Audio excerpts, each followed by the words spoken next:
ITI companies కానీ local కానీ ఆ స్కిల్ సెట్స్ ఇంప్రూవ్ చేసుకొని లోకల్ ఏదైతే ఇండస్ట్రీస్ పెడుతున్నారో వాళ్ళతో మాట్లాడి ఐటీఐ కంపెనీస్ ఐటీఐ స్కూల్ కాలేజెస్తో లింక్ చేసి ఆ స్కిల్స్ ఇంప్రూవ్ చేస్తే ఖచ్చితంగా వాళ్ళు జాబ్స్ ఆపర్చునిటీస్ వచ్చేదానికి అవకాశం ఉంటుంది.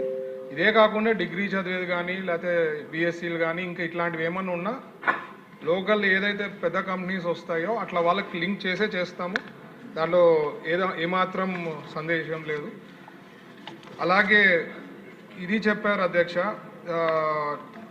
ఇండస్ట్రీస్గా వాళ్ళు ల్యాండ్స్ తీసుకుంటున్నారు, వాళ్ళు ఏం స్టార్ట్ చేయటం లేదని చెప్పి అది ఆల్రెడీ క్లారిఫై చేసాం. నోటీసెస్ డిపిఆర్ ప్రకారం చేయకపోతే నోటీసులు ఇచ్చి దాని మీద సీరియస్గా వర్కౌట్ చేస్తున్నాము.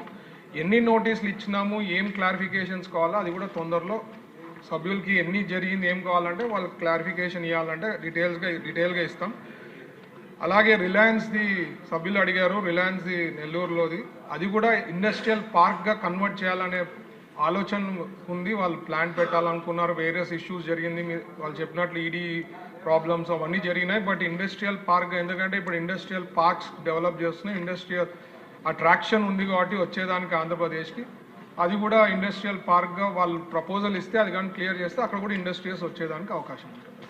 Thank you. ధన్యవాదాలు.